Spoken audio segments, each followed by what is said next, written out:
हरिः ओम्। श्रीविष्णुसहस्रनामस्तोत्रम्। शुक्लाम्बरधरं विष्णुं शशिवर्णं चतुर्भुजं प्रसन्नवदनं ध्यायेत् सर्वविघ्नोपशान्तये। यस्यद्विरदवक्त्राद्याः पारिषाद्याः परस्यतं विघ्नं निघ्नन्ति सततं विश्वक्षेणन्तमाश्रये। व्यासं वसिष्ठनप्तारं शक्तेः पौत्रमकल्मषम् पराशरात्मजं वन्दे सुखतातं तपोनिधिं। व्यासाय विष्णुरूपाय व्यासरूपाय विष्णवे नमो वै ब्रह्मनिधये वासिष्ठाय नमो नमः। अविकाराय शुद्धाय नित्याय परमात्मने सदैकरूपरूपाय विष्णवे सर्वजिष्णवे। यस्य स्मरणमात्रेण जन्मसंसारबन्धनात् विमुच्यते नमस्तस्मै विष्णवे प्रभविष्णवे। ॐ नमो विष्णवे प्रभविष्णवे। श्रीवैशम्पायन उवाच श्रुत्वा धर्मानशेषेण पावनानि च सर्वशः युधिष्ठिरः शान्तनवं पुनरेवाभ्यभाषत। युधिष्ठिर उवाच किमेकं दैवतं लोके किं वाप्येकं परायणं स्तुवन्तः कमर्चन्तः प्राप्नुर्मानवाः शुभम्। को धर्मः सर्वधर्माणां भवतः परमो मतः किञ्जपन्मुच्यते जन्तुर्जन्म संसारबन्धनात्। श्रीभीष्मोवाच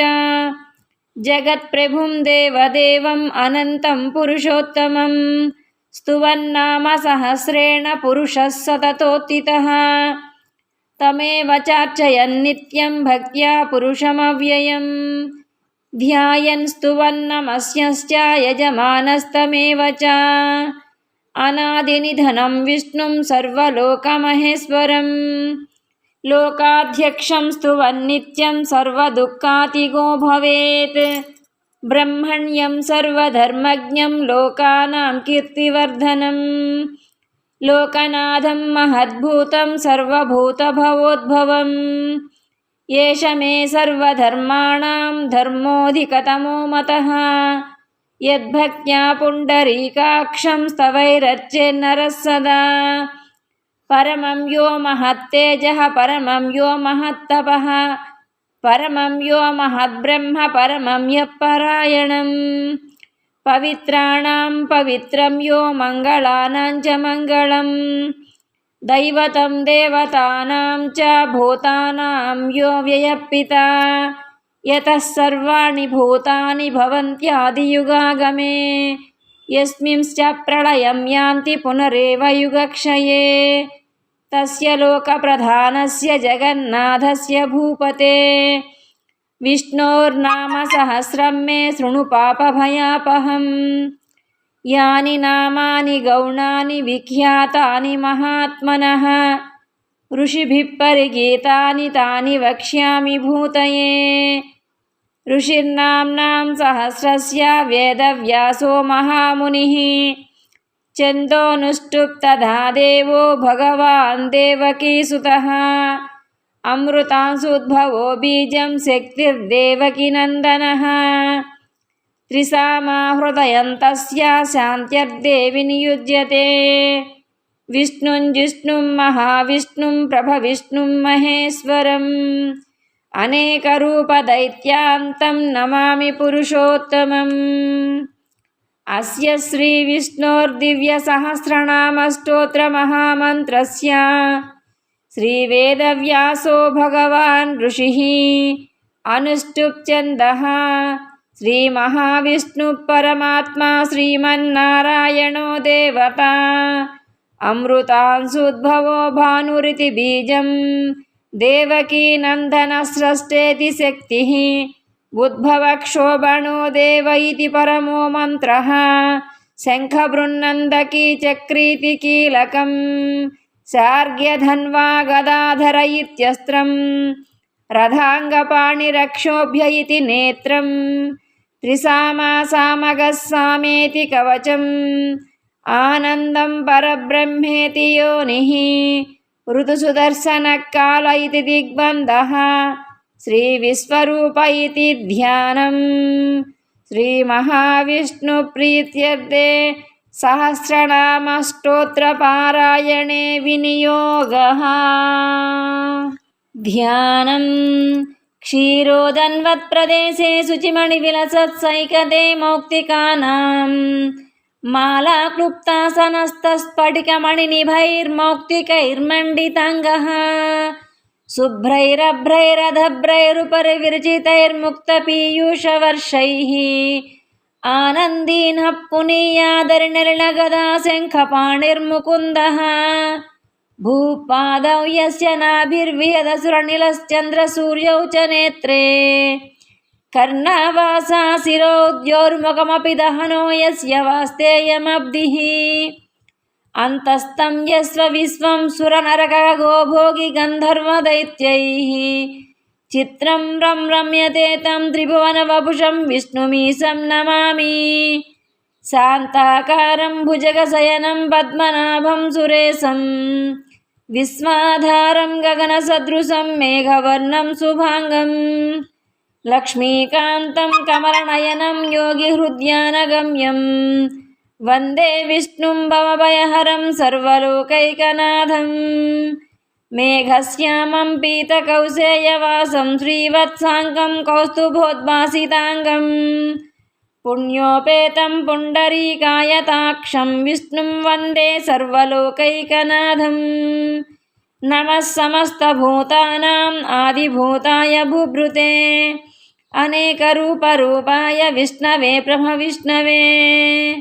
ॐ नमो विष्णवे प्रभविष्णवे सशङ्खचक्रं सकिरीटकुण्डलं सपीतवस्त्रं सरसीरुहेक्षणं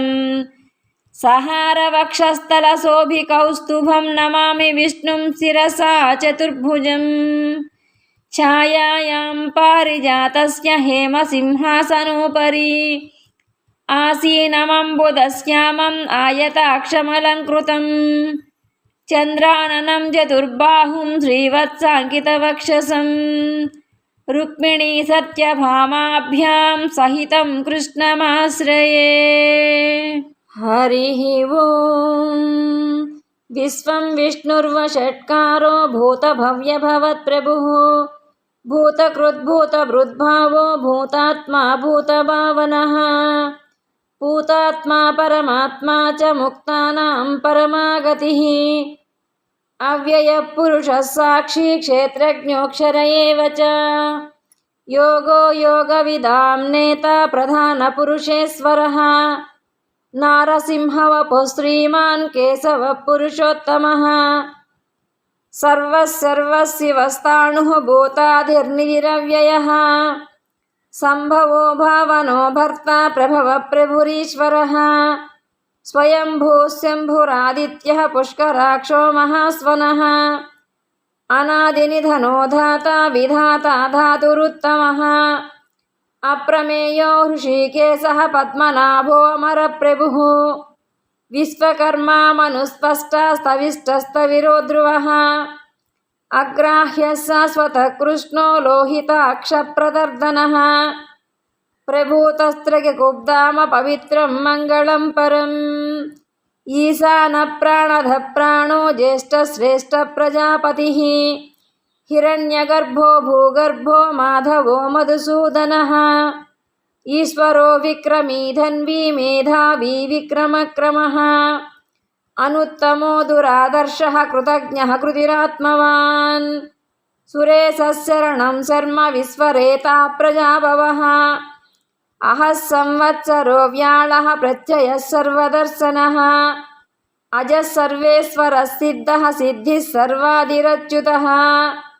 वृषा कपिरमेयात्मा सर्वयोगविनिस्मृतः वसुर्वसुमनः सत्यः समात्मा संमितः समः अमोघः पुण्डरीकाक्षो वृषकर्मा वृषाकृतिः रुद्रो बहुशिरा बभ्रुः विश्वयोनिः शुचिस्रवाः अमृतः शाश्वतस्ताणुः वरारोहो महातपः सर्वगः सर्वविद्भानुः विक्षक्सेनो जनार्दनः वेदो वेदविदव्यङ्गो वेदाङ्गो वेदवित्कविः लोकाध्यक्षः सुराध्यक्षो धर्माध्यक्षकृतः चतुरात्मा चतुर्व्यूहश्चतुर्ध्वंश्चतुर्भुजः ब्राजिष्णुः भोजनं भोक्ता सहिष्णुर्जगदादिजः अनघो विजयो जेता विश्वयोनिः पुनर्वसुः उपेन्द्रो वामनः प्रांशुरमोघः सुचिरूर्जितः अतीन्द्रः सङ्ग्रहः सर्गो धृतात्मा नियमो यमः वेद्यो वैद्यः सदा योगी वीरः माधवो मधुः अतीन्द्रियो महामायो महोत्साहो महाबलः महाबुद्धिः महावीर्यो महाशक्तिः महाद्युतिः अनिर्देश्य वपुः श्रीमानमेयात्मा महादृदृक् महेश्वासो महीभर्ता श्रीनिवासः सताङ्गतिः अनिरुद्धः सुरानन्दो गोविन्दो गोविदाम्पतिः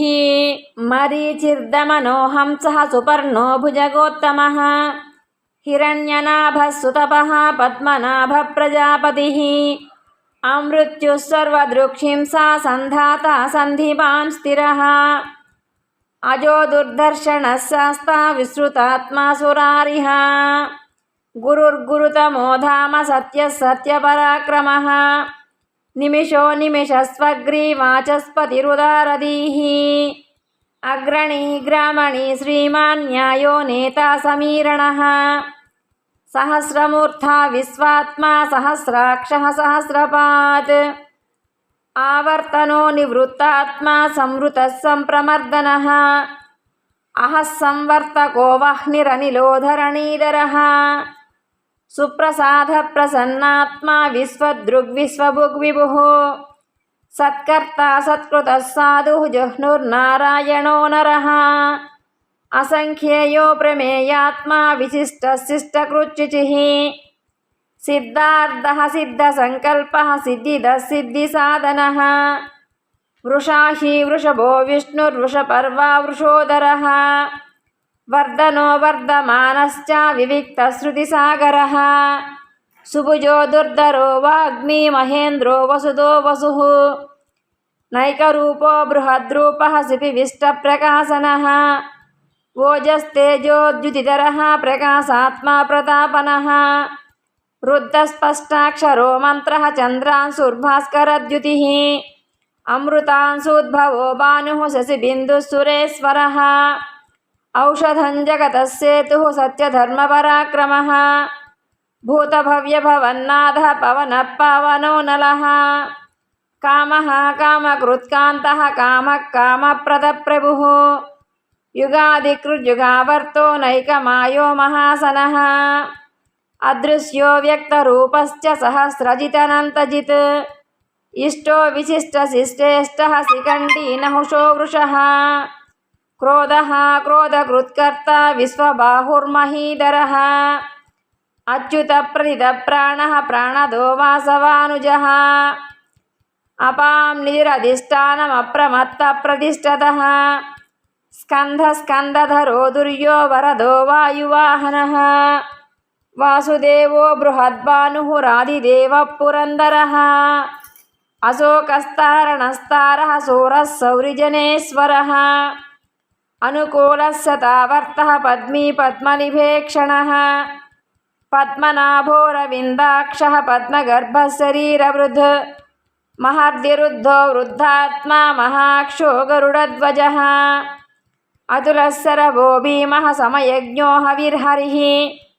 सर्वलक्षणलक्षण्यो लक्ष्मीवान् समितिञ्जयः विक्षरो रोहितो मार्गो हेतुर्दामोदरः सः महीधरो महाभागो वेगवानमितासनः उद्भवक्षोभणो देवः श्रीगर्भः परमेश्वरः करणं कारणं कर्ता विकर्ता गहनो गुहः व्यवसायो व्यवस्थानः संस्थानस्थानदो ध्रुवः परर्दिपरमस्पष्टस्तुष्टः पुष्टसुवेक्षणः रामो विरामो विरजो मार्गो नेयो नयो नयः वीरशक्तिमतां श्रेष्ठो धर्मो धर्मविदुत्तमः वैकुण्ठः पुरुषः प्राणः प्राणदः प्रणवप्रुदुः हिरण्यगर्भः शत्रुघ्नो व्याप्तो वायुरधोक्षजः ऋतुः सुदर्शनः कालः परमेष्टिपरिग्रहः उग्रः संवत्सरो दक्षो विश्रामो विश्वदक्षिणः विस्तारस्तावरस्ताणुः प्रमाणं बीजमव्ययम् अर्धोऽनर्धो महाकोशो महाभोगो महाधनः अनिर्विण्णस्तविष्णो भूर्धर्मयूपो महामकः नक्षत्रनेमिर्नक्षत्री क्षमः क्षामसमीहनः यज्ञयज्ञो महेज्यश्च क्रतुः सत्रं शताङ्गतिः सर्वदर्शी विमुक्तात्मा सर्वज्ञो ज्ञानमुत्तमम् सुहृतः सुमुखः सूक्ष्मः सुघोषः सुखदः सुहृत् मनोहरोजितक्रोधो वीरबाहुर्विदारणः स्वापनस्ववसो व्यापी नैकात्मा नैककर्मकृत् वत्सरो वत्सलो वत्सी रत्नगर्भो धनेश्वरः धर्मकृद्धर्मकृद्धर्मी सदसक्षरमक्षरम् अविज्ञाता सहस्रांशुः विधाता कृतलक्षणः गभस्तिनेमि स्वस्तस्तसिंहो भूतमहेश्वरः आदिदेवो महादेवो देवेशो देवभृद्गुरुः उत्तरो गोपतिर्गोप्ता ज्ञानगम्यः पुरातनः शरीरभूतभृद्भोक्ता कपीन्द्रो भूरि दक्षिणः सोमपोऽमृतपः सोमः पुरुजित्पुरुषोत्तमः विनयोजयः सत्यसन्धो दासार्हः सात्वतां पतिः जीवो विनयिता साक्षी मुकुन्दो मितविक्रमः अम्भोनिधिरनन्तात्मा महोदधिशयोऽन्तकः अजो महर्षस्वाभाव्यो जितामित्रप्रमोदनः आनन्दो नन्दनो नन्दः सत्यधर्मा त्रिविक्रमः महर्षिकपिलाचार्यः कृतज्ञो मेदिनीपतिः त्रिपदः त्रिसाध्यक्षः महाशृङ्गकृतान्तकृत्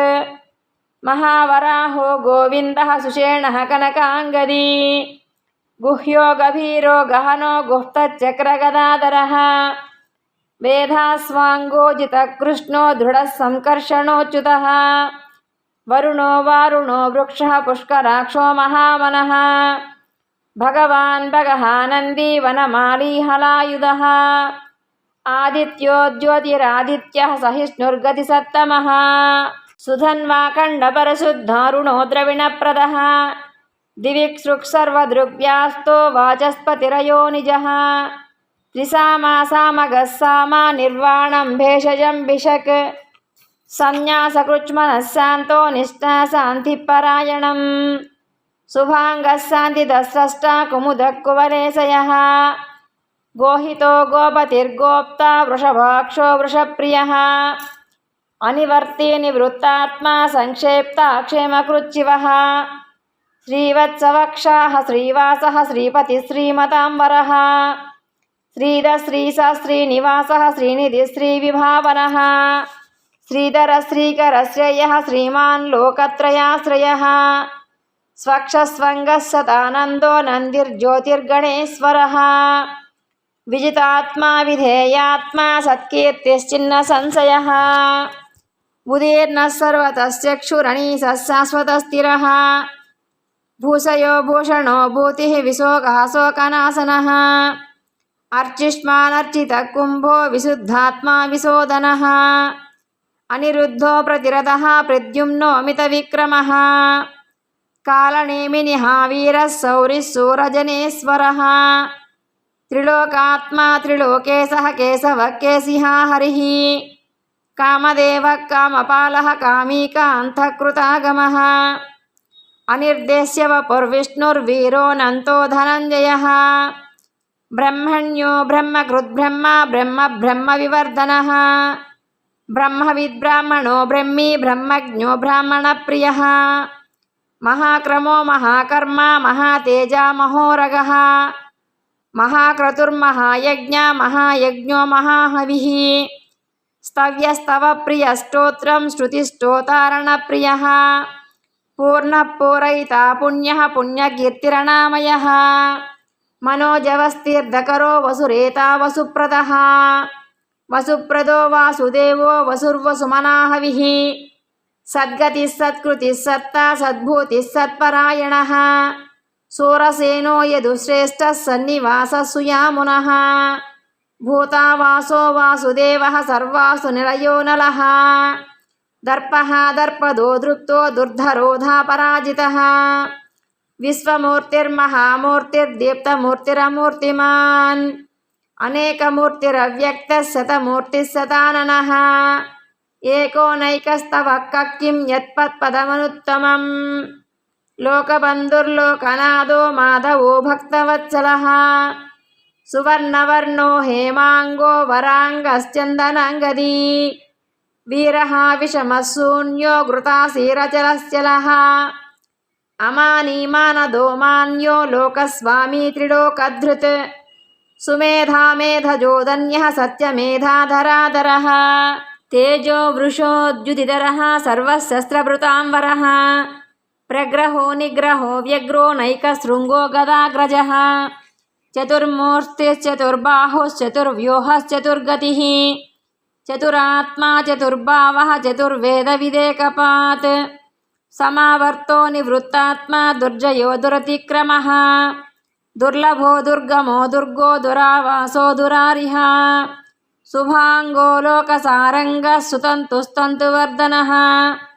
इन्द्रकर्मा महाकर्मा कृतकर्मा कृतागमः उद्भवः सुन्दरः सुन्दो रत्ननाभः सुलोचनः अर्को वाजसनः शृङ्गी जयन्तः सर्वविजयी सुवर्णबिन्दुरक्षोभ्यः सर्ववागीश्वरेश्वरः महाह्रदो महागर्तो महाभूतो महानिधिः कुमुदः कुन्दरः कुन्दः पर्जन्यः पावनोऽनिलः अमृतांशोऽमृतवपुः सर्वज्ञः सर्वतोमुखः सुलभः सुव्रतः सिद्धः शत्रुजिश्चत्रुतापनः न्यग्रोदोदुम्बरो स्वस्थश्चाणूरान्ध्रनिषूदनः सहस्रार्ची सप्तजिह्वा सप्तैदा सप्तवाहनः अमूर्तिरनघोचिन्त्यो भयकृद्भयनाशनः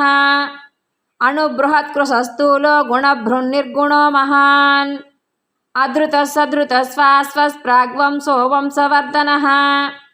भारभृत्कथितो योगी योगी सर्वकामदः आश्रमश्रमणक्षामः सुपर्णो वायुवाहनः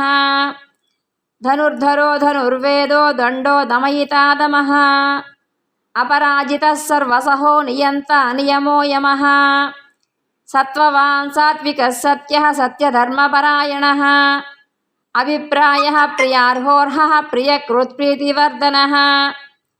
विहाय स गतिर्ज्योतिः सुरुचिर्हुतविग्भुः रविर्विलोचनः सूर्यः सवितारविलोचनः अनन्तो हुतभुग्भोक्ता सुखदो नैकदोऽग्रजः अनिर्विण्णः सदामर्षि लोकाधिष्ठानमद्भुतः सनातनतमः कपिलः कपिरव्ययः स्वस्तिदः स्वस्तिकृस्वस्ति स्वस्तिभुक् स्वस्तिदक्षिणः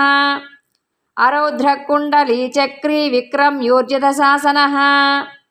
शब्दादिगः शब्दसः शिशिरः सर्वरीकरः अक्रूरप्येशलो दक्षो दक्षिणक्षमिणाम्बरः विद्वत्तमो वीतवयः पुण्यश्रवणकीर्तनः उत्तारणो दुष्कृतिः पुण्यो दुःस्वप्ननाशनः वीरः रक्षणः सन्तो जीवनं पर्यवस्थितः अनन्तरूपोऽनन्तः श्रीजितमन्युर्भयापहः चतुरस्रो गभीरात्मा विदिशो व्यादिशो दिशः अनादिर्भुर्भुवो लक्ष्मी सुवीरो रुचिराङ्गदः जननो जनजन्मादिर्भीमो भीमपराक्रमः आधारनिलयो धाता पुष्पहास प्रजागरः ऊर्ध्वगः सत्पदाचारः प्रणदः प्रणवप्रणः प्रमाणं प्राणनिलयः प्राणभृत् प्राणजीवनः तत्त्वं तत्त्वविदेकात्मा जन्ममृत्युजरादिगः भूर्भुवस्वस्तरुस्तारः सविता प्रपितामहः यज्ञो यज्ञपतिर्यज्ञ यज्ञाङ्गो यज्ञवाहनः यज्ञभृत्व्यज्ञकृत्यज्ञी यज्ञभुग्व्यज्ञसाधनः यज्ञान्तकृत्यज्ञगुह्यमन्नमन्नादयेव च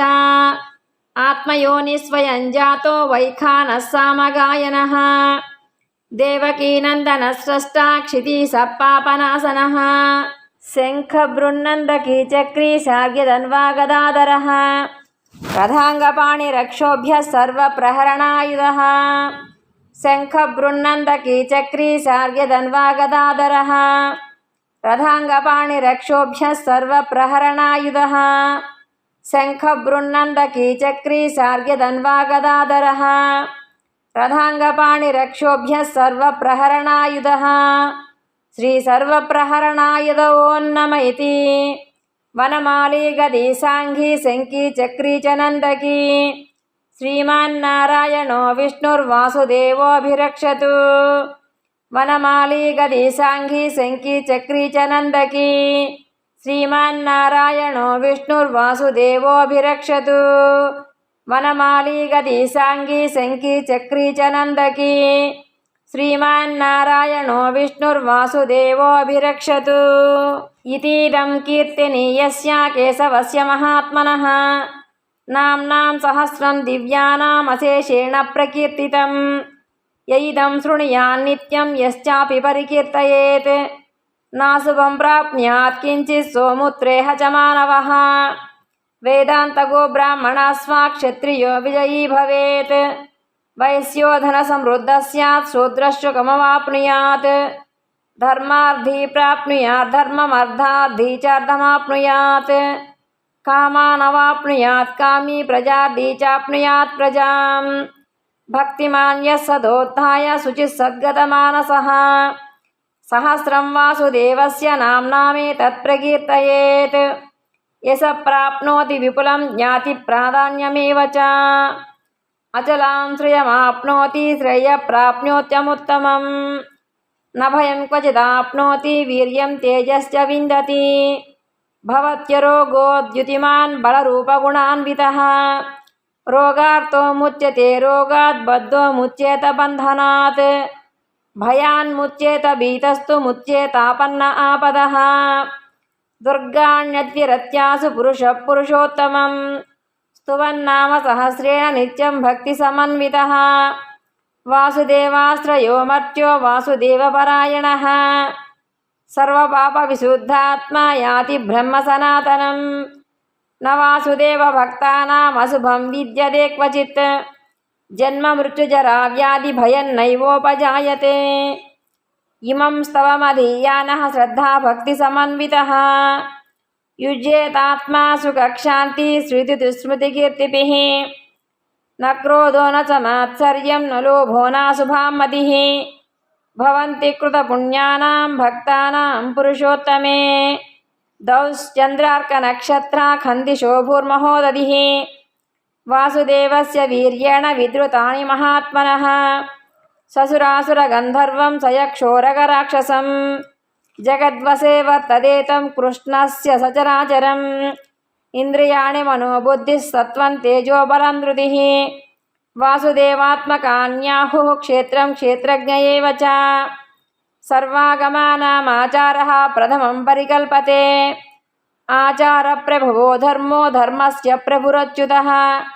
ऋषयः पितरो देवा महाभूतानि धातवः जङ्गमाजङ्गमं चेदं जगन्नारायणोद्भवम् योगो ज्ञानं तथा सांख्यं विद्या शिल्पादिकर्म च वेदाः शास्त्राणि विज्ञानम् एतत् सर्वं जनार्दनात् एको विष्णुर्महद्भूतं पृथग्भूतान्यनेकशः त्रीन् लोकान् व्याप्य भूतात्मा भुङ्क्ते विश्वभुगव्ययः इमं स्तवं भगवतो विष्णोर्व्यासेन कीर्तितं पठेद्ययिचेत् पुरुषश्रेयः प्राप्नुं सुखानि च विश्वेश्वरमजं देवं जगतः प्रभुमव्ययं भजन्ति ये पुष्कराक्षं न ते यान्ति पराभवम् न ते यान्ति पराभवो ॐ नमः इति अर्जुन उवाच पद्मपत्रविशालाक्ष पद्मनाभसुरोत्तम भक्तानामनुरक्तानां त्राता भव जनार्दन श्रीभगवानुवाच